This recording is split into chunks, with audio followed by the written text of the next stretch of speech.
Hey guys, over the next little while we're going to be talking about the Logitech G series, which is the lineup of gaming accessories designed to give you guys a tactical advantage when playing competitively or casually. Yes, and today we are talking about the G710 Plus, which is a mechanical gaming keyboard. We're going to give you a quick unboxing as well as take you through some of the cooler features. Yeah, let's get to it.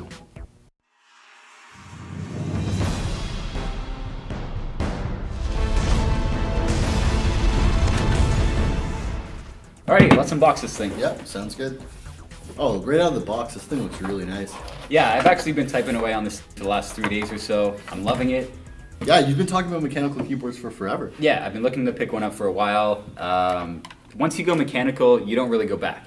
So this thing's really nice. All right, let's see what else we have in here. All right, there's a quick start guide. Quick start guide, standard documentation, shows you how to plug this thing into your computer, as well as a breakdown of the keys, you know, standard affair. Yep.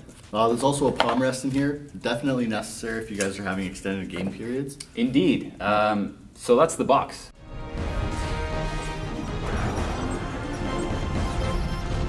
The first thing I noticed about the G710 Plus when we got it out of the box was its actual design. So a lot of gaming keyboards have really flashy designs about them, but this one's really understated and has some really nice subtle touches. So on the keyboard itself, you'll see that the WSAD and the directional keys are highlighted.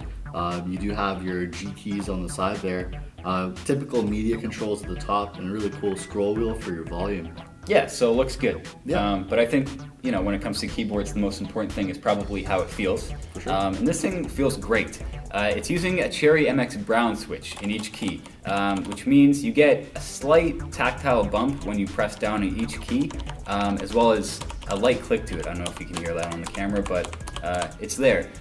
It's not as significant as, say, an MX Blue switch, which is really clicky and really tactile, but it's a nice balance between that clickiness and tactileness and, you know, a more streamlined linear key. It's really comfortable. I love typing on it, and it's really good for gaming as well.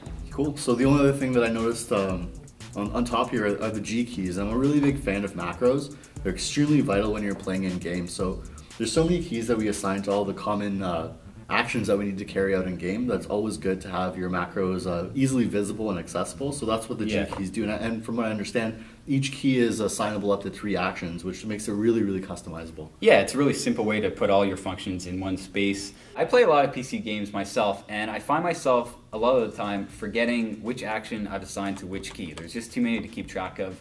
So to have all the my commands and functions assigned right along the side here, that's really nice to have. For sure. What I also liked is the disable Windows key button. If you play PC games, first-person shooters especially, you've probably accidentally pressed the Windows key at some point and it boots you up to the desktop. Really frustrating. So the G710 has a button to disable the Windows key and takes care of that problem for you. That's really smart like design. that. Yeah, for sure. So those were our initial impressions of the G710 Plus. It's a really well-rounded keyboard with tons of features. Yeah, and being mechanical, it's really great for gaming on, as well as a pleasure to type on, so you can even consider it for the office. For sure. So if you guys need a new keyboard or just want to step your game up, you know where to get it.